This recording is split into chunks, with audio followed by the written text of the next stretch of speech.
Nous voulons rendre grâce à Dieu pour ce moment et pour cette grande émission dans ta présence. Ce sont des émissions que la servante de Dieu, pasteur Chiki, a initiées.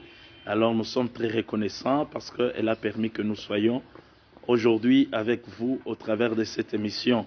Nous rendons vraiment grâce à Dieu et merci beaucoup, pasteur, pour la confiance.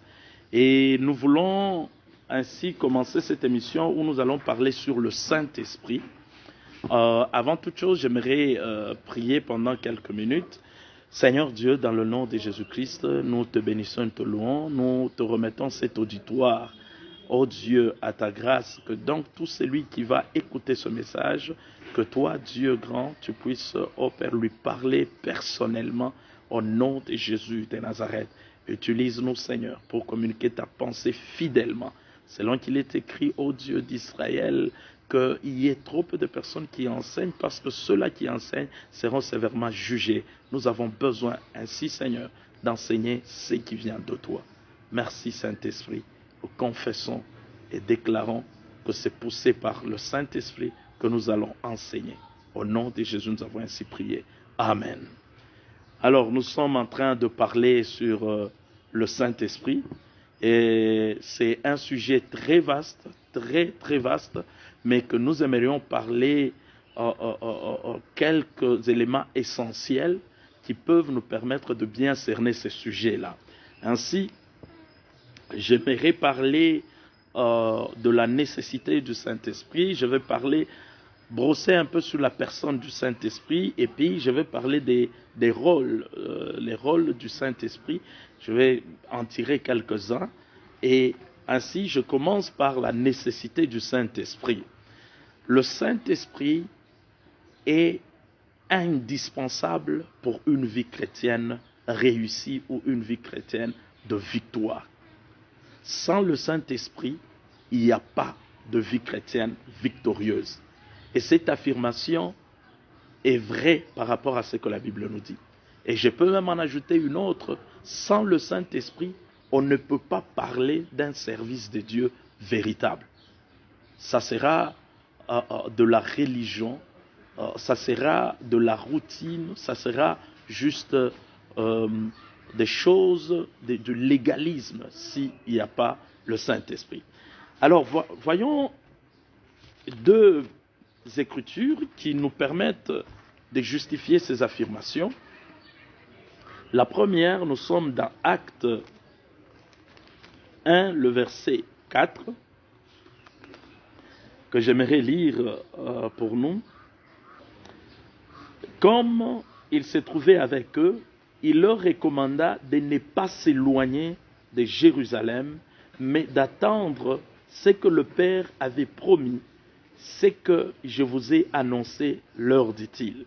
Je saute vite, je lis directement aussi Jean 16, je vais lire le 12e verset. Jean 16, à partir du 12e verset, la Bible nous dit quoi? La Bible nous dit ceci. J'ai encore beaucoup de choses à vous dire, mais vous ne pouvez pas les porter maintenant. Quand le Consolateur sera venu, l'Esprit de vérité, il vous conduira dans toute la vérité. Il vous parlera, et il ne parlera pas de lui-même, mais il vous dira tout ce qu'il aura entendu. Et il vous annoncera les choses à venir. En fait, dans ces deux écritures, la première, la Bible nous dit que Jésus a insisté pour qu'ils puissent rester à Jérusalem jusqu'à ce qu'ils vont recevoir le Saint-Esprit. En fait, il voulait simplement leur dire, vous ne pouvez pas commencer à expérimenter ou même commencer la mission que je vous ai confiée sans l'avènement du Saint-Esprit. Parce que sans le Saint-Esprit, ils seront juste des chairs qui sont, avec leur intelligence humaine, en train de tenter de faire une œuvre divine. Et ça ne marche pas. C'est pourquoi il leur dira d'attendre. jusqu'à ce qu'ils vont recevoir. Et la Bible est très claire en disant, il leur recommanda de ne pas s'éloigner de Jérusalem, mais d'attendre ce que le Père avait promis. En fait, ils devaient attendre. Ça montre la nécessité du Saint-Esprit. Et la deuxième écriture, Jésus leur dira, j'ai beaucoup de choses à dire, ou à vous dire, à vous confier, mais vous ne pouvez pas les porter. Et enfin, il dit, mais quand le Saint-Esprit viendra, il vous conduira dans toute la vérité, mais il vous parlera. Donc le Saint-Esprit va dire, va permettre à ce que ces gens qui ne pouvaient pas porter certaines vérités, puissent les porter avec l'apport du Saint-Esprit. Et donc, le Saint-Esprit est indispensable pour une vie chrétienne réussie et une vie chrétienne victorieuse. On ne peut pas parler de l'œuvre de Dieu, de la mission de Dieu, sans le Saint-Esprit. C'est impossible. Et d'ailleurs, quand nous parlons qu'il est indispensable, c'est parce que le Saint-Esprit, il nous communique le caractère divin. Quand nous devenons chrétiens, nous devons manifester le caractère divin. Et par le fruit de l'Esprit, qui est répété ou écrit dans Galates 5, le verset 22, c'est le fruit de l'Esprit. Quand nous l'avons en nous, quand nous avons le Saint-Esprit en nous, nous pouvons manifester le caractère de Dieu. Le caractère de Dieu. Et la deuxième chose, c'est que le Saint-Esprit nous permet de manifester les dons de l'Esprit. Et ces dons-là nous permettent de faire l'œuvre de Dieu avec les capacités divines. C'est pourquoi nous avons dit, on ne peut pas parler du service de Dieu sans parler du Saint-Esprit. Comme nous allons le voir dans la suite. D'ailleurs, c'est lui qui organise, qui conduit le travail de Dieu dans le monde. Et comment on peut parler du Saint-Esprit ou du travail de Dieu sans Saint-Esprit? C'est impossible. Alors, j'aimerais ramasser quelques points sur la personne du Saint-Esprit. Le Saint-Esprit, c'est qui? En fait, permettez-moi de dire ce qu'il n'est pas en quelques, peut-être 2 ou 3 minutes, et puis dire à la fin ce qu'il est. Le Saint-Esprit n'est pas une puissance que Dieu donne, non. Mais bien que le Saint-Esprit, il génère ou il apporte la puissance. Mais le Saint-Esprit n'est pas, on ne peut pas le résumer en une puissance. Évidemment, quand nous lisons Acte 1, le verset 8, la Bible nous dit ceci, mais vous recevrez une puissance, le Saint-Esprit survenant sur vous. Quand le Saint-Esprit vient sur nous, il y a un résultat, la puissance. Mais ce n'est pas que lui est simplement la puissance. Non, il est plus que ça. Nous disons aussi, le Saint-Esprit, ce n'est pas le vent, ni la colombe, ni le feu, bien qu'il peut être représenté par ces symboles-là, ou il est représenté par ces symboles dans la Bible. Mais il n'est pas le feu, il n'est pas le vent, il n'est pas la colombe. Mais il peut être représenté ou il est représenté par tous ces symboles-là dans la Bible. Mais le Saint-Esprit, c'est une personne. C'est la troisième personne de la divinité. Pourquoi nous disons que le Saint-Esprit est une personne? Ce qui caractérise une personne, c'est parce que une personne a des sentiments, une personne peut parler. Ça, ce sont des choses que vous ne trouvez pas dans d'autres êtres. Comme un animal, il ne parle pas. Un animal, il ne parle pas. Et si une puissance n'a pas de sentiments, le vent n'a pas de sentiments, mais le Saint-Esprit a des sentiments. Il peut exprimer ses sentiments. La Bible nous dit dans Éphésiens 4, le verset 30 par exemple, que n'attristez pas le Saint-Esprit. La tristesse, c'est un sentiment. Il n'y a qu'une personne qui peut exprimer ou ressentir cela, ou la tristesse. La Bible nous parle de plusieurs fois d'ailleurs, que L'Esprit dit. Notamment, je donne un exemple dans Acte 10, le verset 19, l'Esprit dit à Pierre. En fait, il parle à Pierre. Ça veut dire que c'est une personne. Ce n'est pas comme on a tendance à le résumer à juste d'autres, comme une étape du culte. C'est comme une puissance. On dit le vent va souffler et puis les gens tombent. Non, c'est plus que ça. C'est une personne avec laquelle on doit tisser une relation réelle et non pas une relation fictive. Le Saint-Esprit n'est pas une étape du culte, mais c'est une personne. Et quand nous disons qu'on doit tisser avec cette personne, c'est la conséquence du fait que c'est une personne. Quand on est avec une personne, on doit l'exprimer, on doit tisser cette relation parce que c'est une personne qui a des émotions, qui a des sentiments, qui peut parler, qui peut donner un avis, qui a une volonté. Plusieurs. Si on a le temps, on pourra même révéler certaines écritures qui parlent de la volonté du Saint-Esprit. Et on peut donner même un qui est dans Hébreux 2, le verset 4, où la Bible dit qu'il distribue les dons selon sa propre volonté. Le Saint-Esprit donne les dons selon sa volonté. Donc, c'est une personne. Étant une personne, le Saint-Esprit a besoin d'une relation réelle avec nous, d'interagir avec nous. Et j'insiste, ce n'est pas simplement une étape du culte ou une étape de la prière. Quand on est en train de prier, bon, c'est l'étape du Saint-Esprit. Non, mais c'est une réalité, une relation réelle. Et ainsi, j'aimerais entrer dans les rôles. Ce qui va me permettre de beaucoup m'étendre, c'est en parlant des rôles. Évidemment, je ne saurais pas parler de tous les rôles du Saint-Esprit. Il y en a beaucoup et vu le temps, j'aimerais résumer ou juste ramasser certains rôles.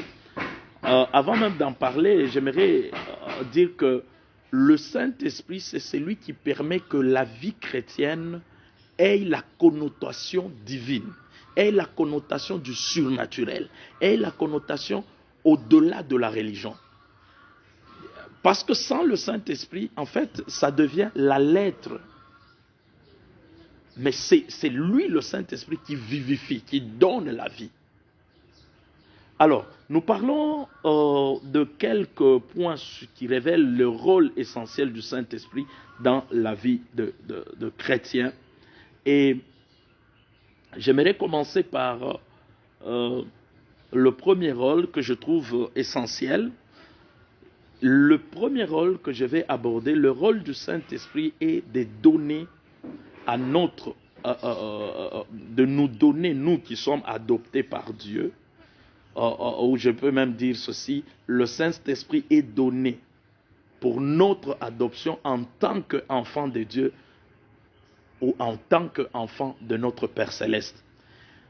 La Bible nous dit ceci, je vais lire une écriture qui nous permet d'avancer. Je suis dans Romains 8, le verset 15 et 16. La Bible dit ceci.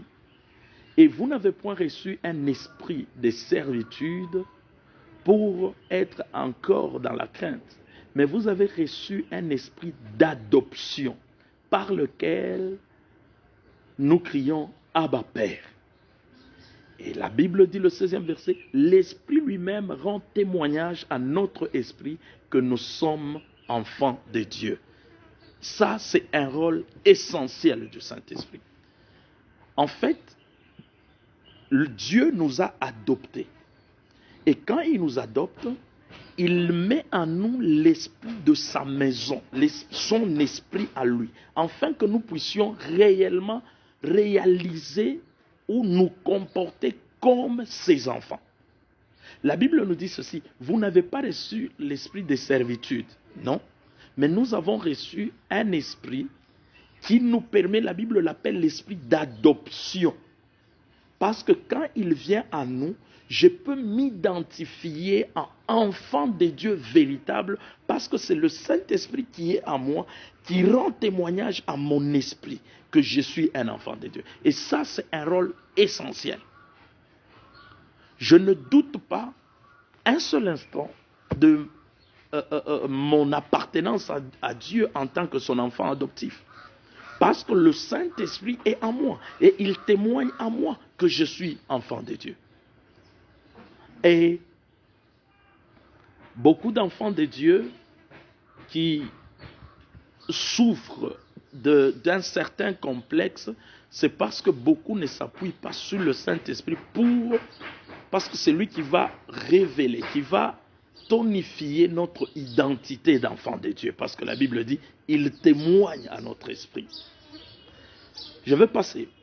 D'ailleurs, sur ce point-là, c'est pour ça que le Saint-Esprit, Dieu s'arrange de donner l'esprit à tous ceux-là qui se donnent à lui, ou disons, lors de la conversion, lorsque la personne, il devient enfant de Dieu, directement, la Bible nous dit que Dieu va mettre le sceau de son esprit. En fait, c'est parce qu'en ce moment-là, l'homme doit s'identifier aux enfants de Dieu. Il a besoin d'avoir cette conviction qui vient au plus profond de lui, qui est dans son esprit, qu'il est enfant de Dieu et qu'il peut prier Dieu comme Père. Je vais passer.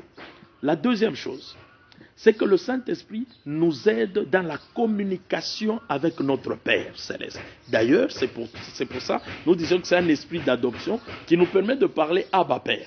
C'est ce que la Bible dit. Et donc, dans ce deuxième point, le Saint-Esprit nous aide dans la communication avec notre Père. La première communication, c'est la communication de l'homme vers Dieu. Donc, la prière. Communication de l'homme vers Dieu. Comment le Saint-Esprit nous aide en ça? Nous lisons Romains 8, le verset 26 et 27. Je fais la lecture. La Bible dit, de même aussi, l'Esprit nous aide dans notre faiblesse, car nous ne savons pas ce qu'il nous convient de demander dans nos prières. Mais l'Esprit lui-même intercède par des soupirs inexprimables. Et celui qui sonde le cœur connaît quelle est la pensée de l'Esprit, parce que c'est selon Dieu qu'il intercède en faveur des saints. En fait, la Bible est très claire. Même notre intelligence humaine n'est pas qualifiée pour nous permettre de bien communiquer avec Dieu. C'est pourquoi le Seigneur nous donne son esprit, afin que nous soyons à même de communiquer. La Bible dit quoi?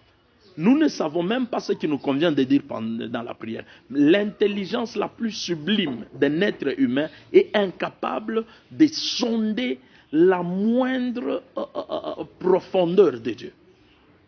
Mais non, c'est le Saint-Esprit, parce qu'il sonde les profondeurs de Dieu, et il peut nous donner le langage qui convient. J'aimerais lire un autre verset quant à ce. C'est dans 1 Corinthiens 14, le verset 2. La Bible dit, en effet, celui qui parle en langue ne parle pas aux hommes, mais à Dieu, car personne ne le comprend. Et c'est un esprit qu'il dit des mystères. Je veux revenir sur le parler en langue, mais ça nous montre la communication de l'homme vers Dieu. La Bible dit, quand quelqu'un parle en langue, parler en langue, c'est prier en esprit. Prier en esprit, en fait, c'est l'homme est en train de prier, mais le Saint-Esprit lui fournit le langage. On va en venir peut-être dans cette émission ou dans une autre probablement. Alors, mais non. Quand la Bible nous dit, en effet, celui qui parle en langue ne parle pas aux hommes, mais c'est à Dieu. Et la Bible dit, personne ne le comprend, mais c'est en esprit qu'il dit des mystères. Quand quelqu'un est en train de parler en langue, il est en train de dire des mystères. Donc, le Saint-Esprit lui permet de prendre des choses qui sont mystérieuses par rapport à son intelligence humaine et les communiquer à Dieu directement, sans sans qu'il y ait une transition quelque part. Ainsi, nous disons, le Saint-Esprit nous aide dans notre communication de l'homme vers Dieu. Et c'est pourquoi, d'ailleurs, je vous dis, il faut, c'est une nécessité pour tout chrétien de parler en langue. On va en venir peut-être dans cette émission ou dans l'autre. On doit arriver à expérimenter ce grand bénéfice que Dieu nous a accordé, qu'est le parler en langue. Parce que ça nous aide à communiquer avec Dieu. Et quand on communique, on parle en langue, on parle des mystères. Ce sont des choses que l'intelligence ne peut pas saisir. Or, dans la vie que nous vivons comme ça, nous voyons en partie, nous connaissons en partie, nous entendons en partie. Tout ce qu'on entend, ce n'est pas tout ce qui se passe. Tout ce qu'on voit, ce n'est pas tout ce qui se passe. Tout ce qu'on connaît, ce n'est pas tout ce qui existe. Alors, mais le Saint-Esprit, quand nous prions par l'Esprit, l'Esprit de Dieu, il connaît tout. Il connaît tout. Et donc, je vais prier ou je vais parler à Dieu, je vais communiquer avec Dieu en connaissance de cause, c'est-à-dire de tout ce que le Saint-Esprit connaît, au-delà de ce que mon intelligence connaît et de tout ce que j'ai déjà entendu, de tout ce que j'ai vu. Alors, la partie B, c'est qu'il nous aide dans la communication de Dieu vers l'homme. La partie A, il nous aide la communication de l'homme vers Dieu, la prière en langue. La partie B, il nous aide dans l'écoute de Dieu, donc la communication de Dieu vers l'homme.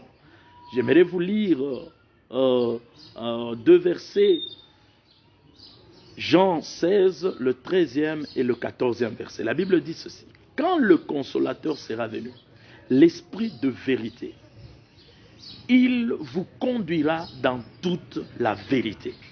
Il vous conduira. La Bible dit, il ne parlera pas de lui-même, donc il va parler. Mais il dira tout ce qu'il aura entendu. Et il vous annoncera les choses à venir.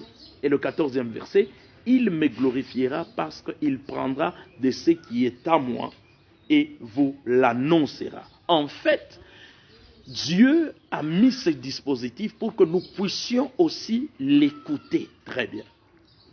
La Bible dit, il vous dira ce qu'il aura entendu.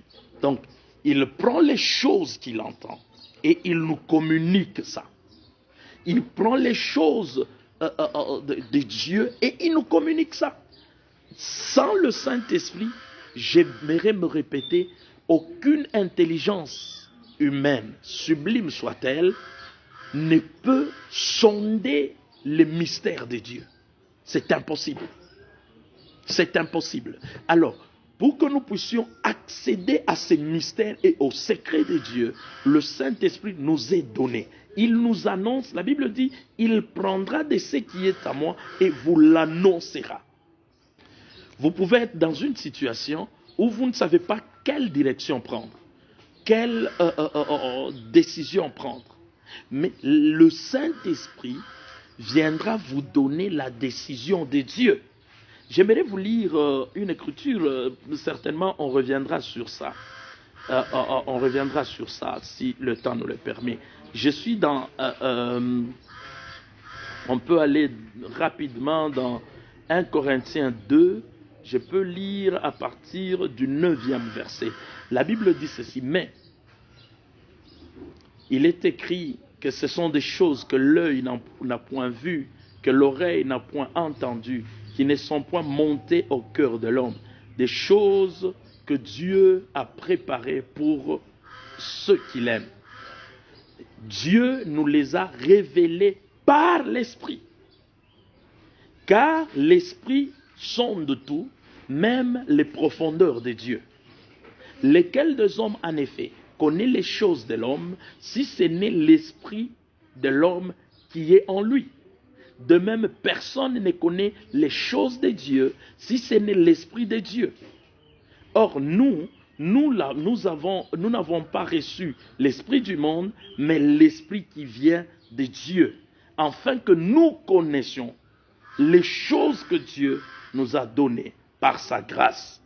Gloire à Jésus pour cette écriture. La Bible dit, lequel des hommes connaît les choses de l'homme si ce n'est l'homme lui-même? De même, personne ne connaît les choses de Dieu si ce n'est l'Esprit de Dieu. La Bible va très loin jusqu'à dire que le Saint-Esprit sonde même les profondeurs de Dieu. En fait, permettez-moi de bien expliquer cela. La Bible ne dit pas que Dieu révèle au Saint-Esprit ses profondeurs. Non. La Bible dit que le Saint-Esprit sonde même les profondeurs de Dieu. C'est-à-dire, le Saint-Esprit a à sa disposition même les profondeurs de Dieu. Mais non, cet esprit-là, Dieu nous le donne. La Bible nous dit clairement dans cette écriture que Dieu nous révèle les choses qui ne sont pas montées au cœur de l'homme, que l'œil n'a point vu, que l'oreille n'a point entendu, mais Dieu nous le révèle par quoi? Par son esprit.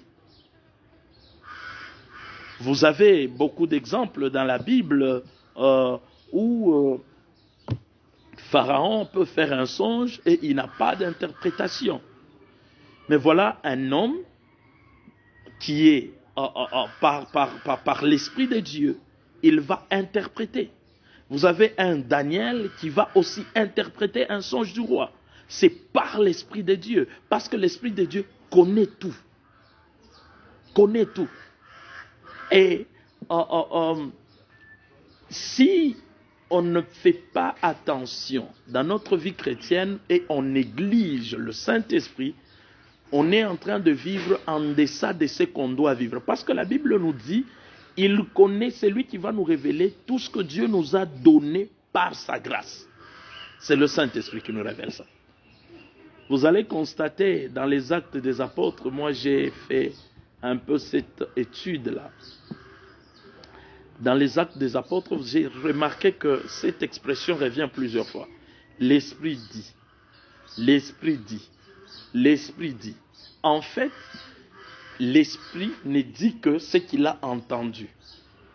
Et donc, l'Esprit dit ou nous conduit dans la volonté de Dieu. Imaginez quelqu'un qui ne fait pas attention à ce que l'Esprit lui dit, alors ou qui ne met pas beaucoup d'emphase sur la vie du Saint-Esprit en lui. Ça veut dire que c'est quelqu'un qui peut vivre sa vie chrétienne en dehors de la volonté de Dieu. Et donc, le Saint-Esprit nous aide dans cette communication-là. Nous recevons des choses qui viennent de Dieu, mais par l'Esprit. J'aimerais vous lire une autre écriture.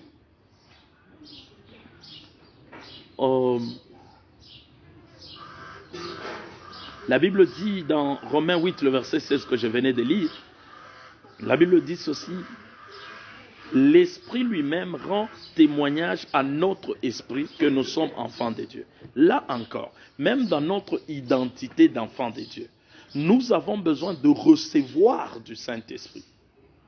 Quand on reçoit cette information du Saint-Esprit, alors on peut vivre en connaissance de notre identité.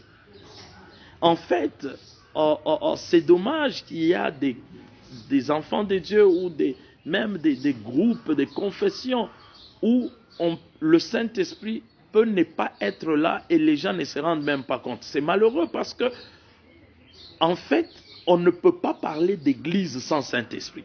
On ne peut pas parler de vie chrétienne sans Saint-Esprit. C'est impossible, c'est inconcevable. C'est inconcevable. Et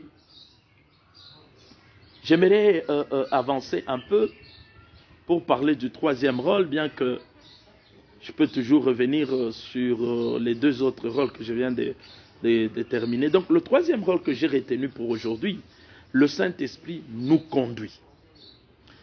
Peuple de Dieu, il est important qu'on comprenne que dans la pensée de Dieu, nous, ses enfants, nous devons être conduits par le Saint-Esprit. Nous devons absolument être conduits par le Saint-Esprit. Et si on n'est pas conduit par le Saint-Esprit, en fait, c'est une vie chrétienne, je dirais, virtuelle. où ce qui est dit dans la Bible reste dans la Bible, et ce que nous vivons par moments, c'est le contraire, si pas l'opposé de ce que la Bible dit. C'est l'esprit qui vivifie, qui donne la vie à ce que la Bible dit. C'est l'esprit qui rend vivant ce que la Bible dit. Alors, nous parlons de l'esprit nous conduit, le Saint-Esprit nous conduit. Nous revenons dans Jean 16, le verset 13. La Bible dit ceci: quand le Consolateur sera venu, l'Esprit de vérité, il vous conduira dans toute la vérité. Car il ne parlera pas de lui-même, mais il dira tout ce qu'il aura entendu et il vous annoncera les choses à venir. Quand nous lisons les Actes des Apôtres, je reviens un peu sur ça, vous allez constater que cette expression « l'Esprit dit » est revenue plusieurs fois.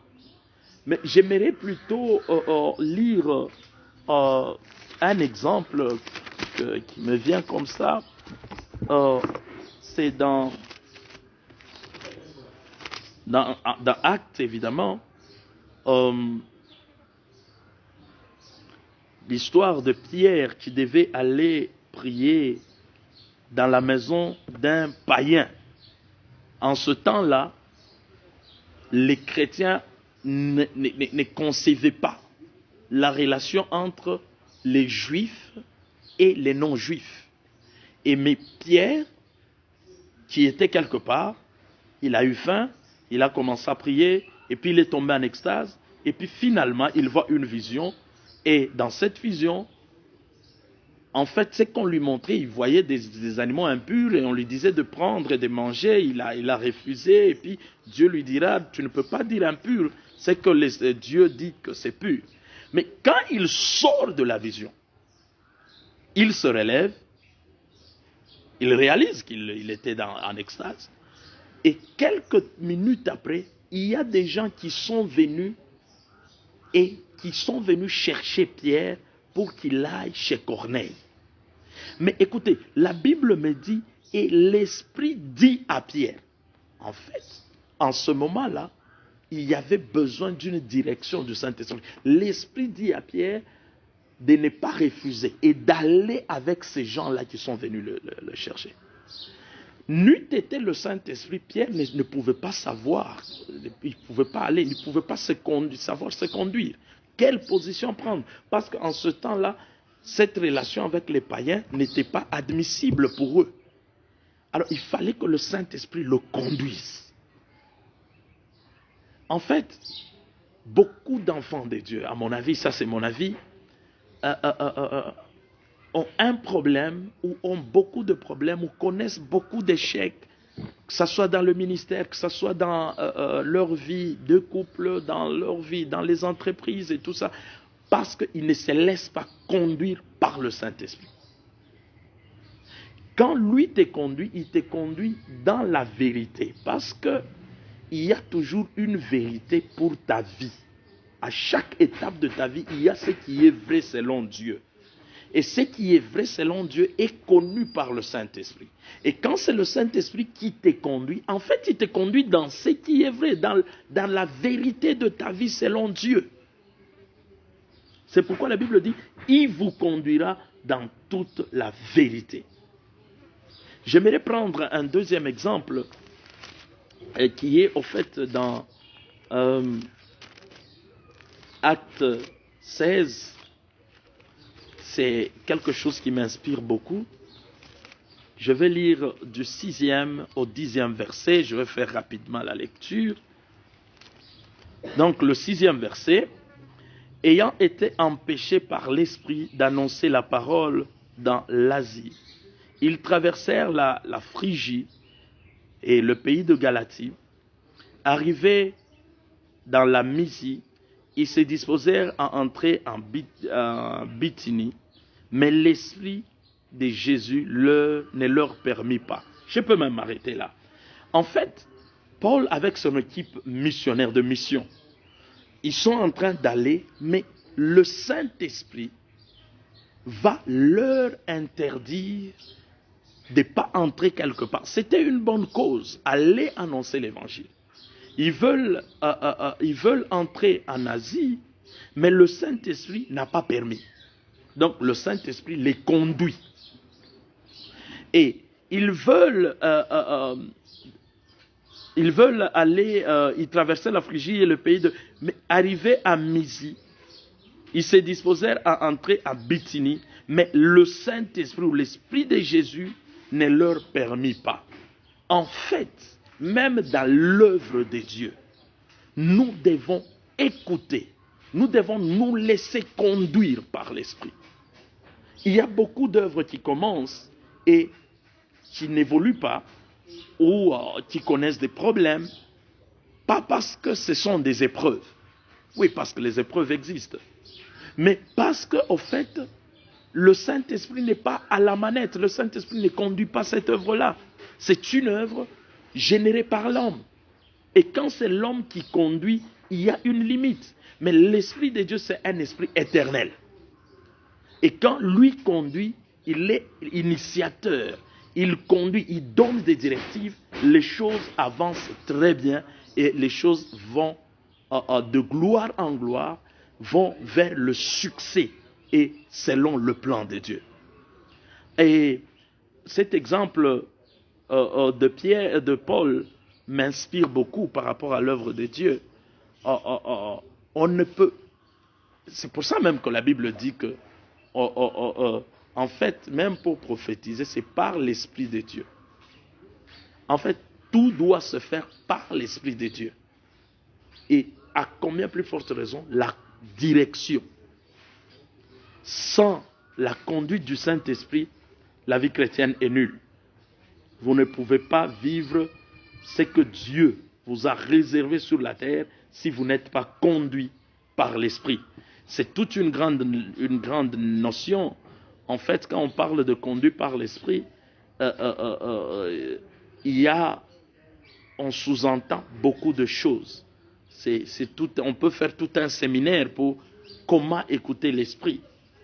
Et là, j'aimerais juste souligner, cet effort doit être permanent. On ne doit pas l'écouter juste quand on invite un prophète. Non, tout chrétien est capable d'écouter le Saint-Esprit. Tout chrétien doit être en mesure d'écouter le Saint-Esprit et de comprendre comment le Saint-Esprit le conduit.